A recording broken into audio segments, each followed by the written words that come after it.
Hey guys, Airgun Angie with Gateway to Airguns. I've got a replica airgun here. This is the Springfield Armory M1A by Air Venturi. It's available in 177 and 22 cal. This one is the 22 caliber. It is an underlever pellet rifle.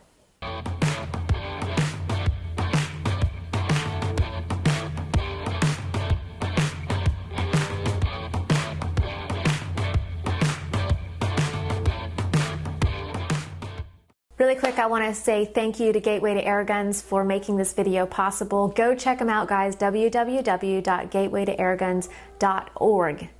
www.gatewaytoairguns.org. Now, this is a replica of the actual firearm version of the M1A, and the M1A is a civilian version of the M14.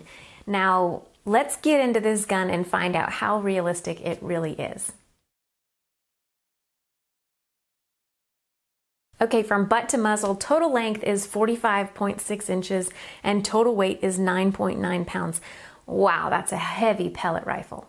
But remember guys, this is a replica. The actual firearm version weighs 9.8 pounds and is 44.33 inches long, so very, very similar there, especially in the weight. And of course, the mechanics are going to be like night and day, so the ability to match the weight like that, kudos. The length of pull is 13 inches. It has a rubber butt pad that looks as if it has a compartment in it. It is a mock version of the firearm. Some versions of the firearm are equipped with a compartment in the flip-up butt pad that holds a cleaning kit. That's a great idea. It is ambidextrous with a hardwood stock. The manual safety is located in front of the two-stage non-adjustable trigger. The safety is a bit different from most of the ones I've seen, whether it be on a firearm or an air rifle. I'll get into that when we go over how to operate this. Above the trigger is the action where it is powered by a spring piston. It is literally a springer. Now I'll call a gas ram pellet rifle a springer as well. Some people don't like that too much, but what are we supposed to call it, guys? A gasser? Then there is a release for the anti-bear trap located on the left side of the action. On the firearm version, it's the bolt catch or release mechanism, and on the right side of the action they've included a mock charging handle. Super cool. You'll notice there are no scope rails. There are a couple of options. Included with it are open sights. You have the front fixed sight and you have the rear adjustable peep sights. It's adjustable for elevation and windage. Or you can get yourself some standard M1A or M14 scope mounts and mount you a scope. So yes, in all actuality, it is scopable. So moving forward, next the action goes from black to brown. This is the upper hand guard where you find when you cock the gun, it reveals the single pellet loading port.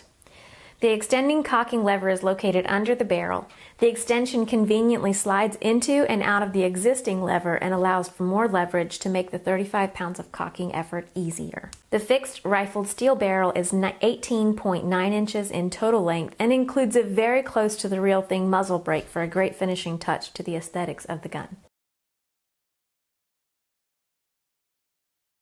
Okay, on to operation. So we're getting so much closer to performance, guys. So how do we operate this? Well, unless you're going to mount a scope, I don't have any standard M1A or M14 mounts, so we're going to go with it as it is with the open sights. So all we need is the gun and some pellets. Let's go to the range. This one is very simple, but before doing anything, make sure your safety is engaged. Now, like I said, this safety is very different from what I'm used to. You pull back towards you for fire and you push forward for safety. This one's a little backwards. It definitely does take some getting used to. Okay, next, extend the cocking lever to allow more leverage. Grab firmly and pull down until the anti-bear locking system activates. Load your desired pellet into the loading port. Press the bear trap release and return the cocking lever to its original position, locking it in place. Aim at your desired target, lining up the peep sights, disengage the safety, and pull the trigger.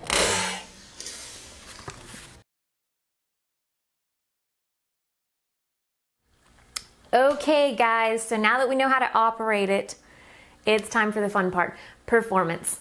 Now so far, this has lived up to my expectations for a replica. Let's find out if it performs just as well as the firearm version. I know we're not going to get as much power, but we're going to have just as much fun. First order of business is trigger pull and sound. So for the trigger pull, I got 2 pounds, 12.4 ounces, which is actually quite a bit lighter than the firearm version. The firearm version is like 4.5 to 5 pounds of trigger pull. So this one's a little lighter, kind of nice. As far as sound, guys, at the muzzle, I got 98 dB, so at the muzzle it's a little loud. But I moved it 10 yards away. Yes, only 10 yards, because at this point I'm at 20 yards from the target. So halfway from the shooting table and the target, I got 86. So it dropped down quite a bit. Is it backyard friendly? So on to accuracy, power, distance, and of course, my favorite, offhand shooting. So accuracy, what I did, I started my shooting at 20 yards. This is a Springer, so let's start at a closer distance and we'll move back later and see how far we can get and shoot it accurately. So at 20 yards, I tested 4 different pellets. Now these are pellets that I tested in some previous off-camera shooting. They're ones that did the best out of all the ones that I tested.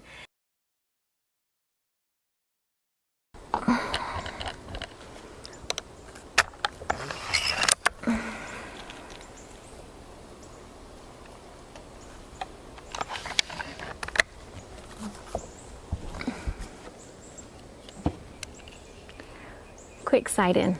Hopefully it's quick anyways.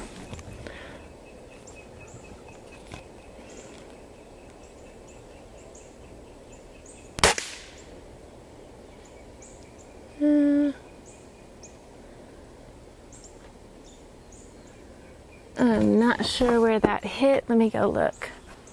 I'm going to turn the elevation clock turret, which is on the left side of the gun. I'm going to turn it clockwise to bring it down.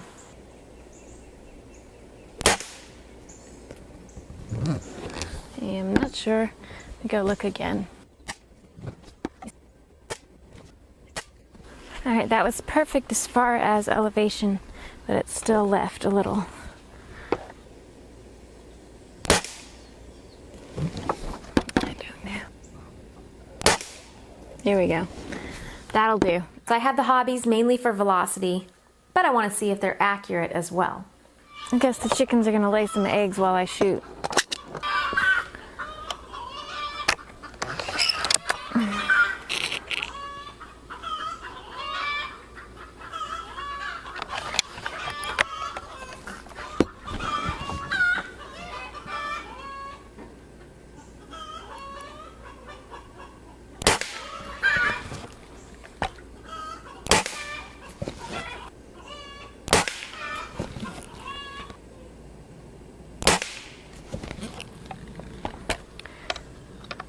I think that was 4.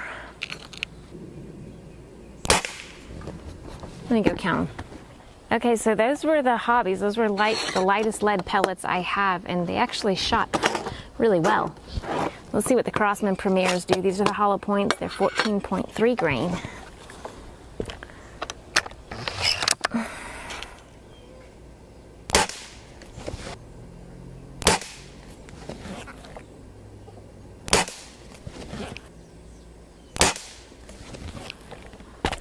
I believe this is the last one for these ones.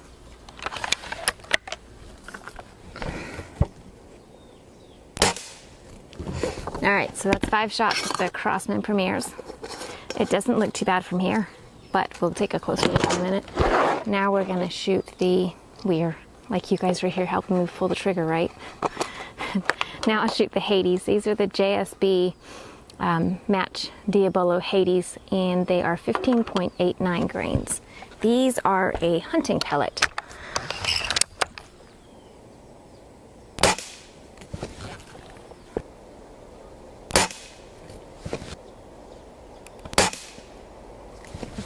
I think that was 3.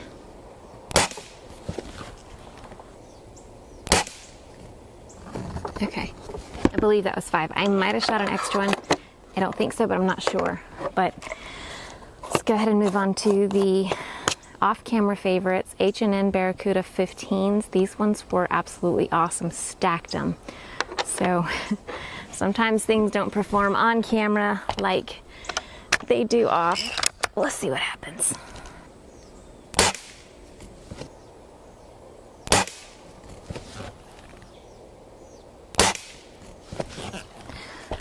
Well, that one didn't stack, did it?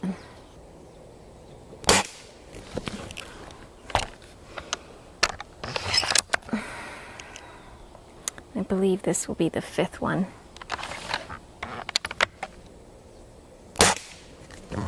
All right, let's go see what we got. So I would have to say the Hades did the best, then the Crosmans, and then the H&Ns. But guys, in my off-camera thing, the H&Ns are right on top of each other, so they were actually even better than the Hades. I'm going to take both of these back to 30 yards and see which one's the favorite then.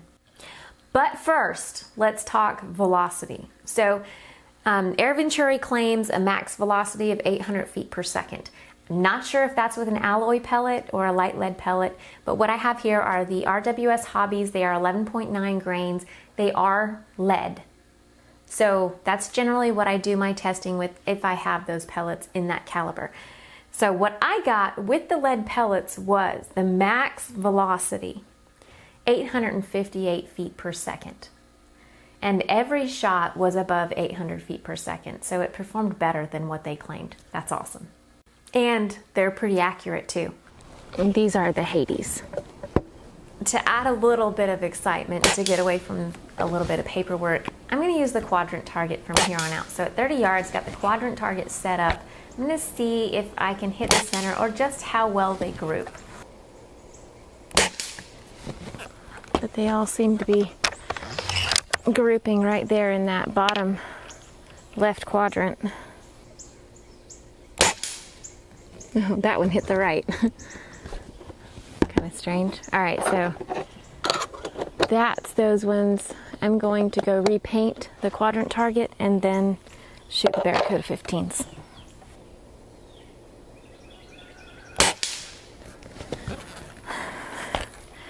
Bottom left again.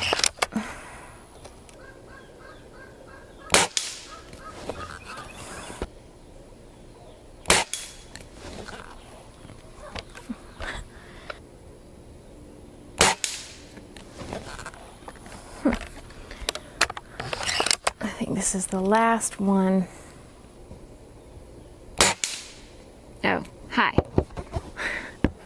So at 30 yards, the Hades are still the favorite. So all in all, guys, this thing loves the Hades. All right, now for some offhand testing. This is one of my favorite parts of the video.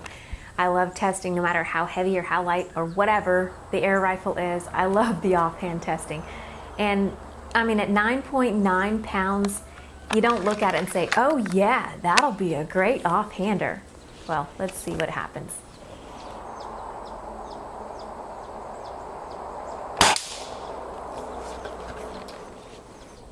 Not too terribly bad.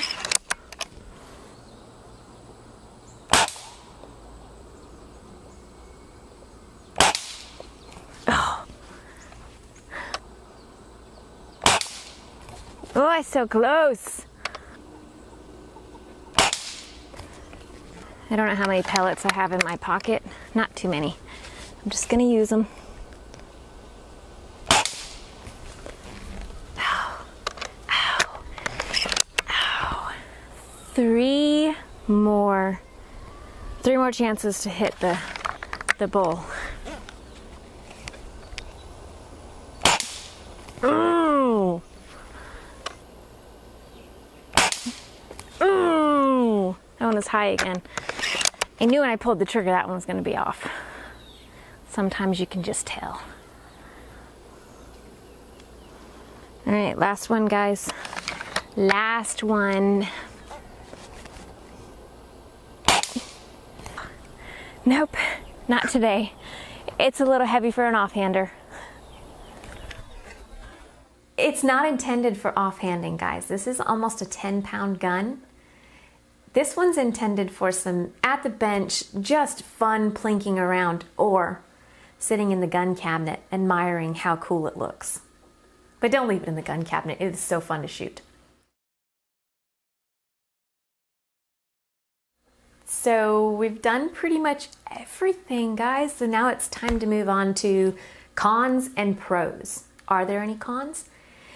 Well, couple things. They're not really cons. I just wish they would have added maybe a mock magazine like the firearm and some swivel studs, just like the firearm. Those are the only two things that, well, okay, one more. So this compartment back here, it really would be nice if it actually did open up and could hold like maybe some pellets or a little small cleaning kit, something like that. That would be sweet to have it exactly like. Some of the versions didn't have a flip up buttstock, but some of them did. This one looks like it does replicate the flip up version. It has like the little hinges right here and everything. It would be cool if that did pop up and you could store something in there, but it doesn't, so not really cons, just maybe some wishful thinking. So maybe the only con that I found about this gun is the fact that the extension on the cocking lever, sometimes if you when you're pulling it down,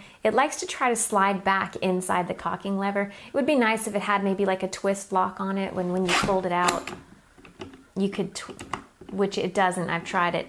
When you pulled it out, you could twist it to lock it so it doesn't slide back in so easily. But that's the only con, and really that's like tiny, guys. We've covered the cons, there wasn't much. On to pros. I think that Air Venturi did a fantastic job with this M1A replica. I mean, from the look-alike butt stock to the vintage looking hardwood stock, looks so real. The mock charging handle, the bear trap release in place of the bolt catch and release mechanism, the pellet loading port being right underneath the handguard. The cocking lever, I mean, you guys take a look at the actual firearm. Compare it to this. It is so similar. It's crazy. And the feel of it is even better. So did Air Venturi do a sick job? I think so. I think they did great. I wouldn't call this a hunting gun, though. You could use it for that. It's a little heavy. I would probably more use it for a bench plinking, just having fun with some friends gun and looking at this awesome piece of history. It's also very accurate. I could imagine it'd be even more accurate with a scope on it. I wouldn't take it beyond 30 yards unless you just want to have some fun, challenging shooting time like this chick.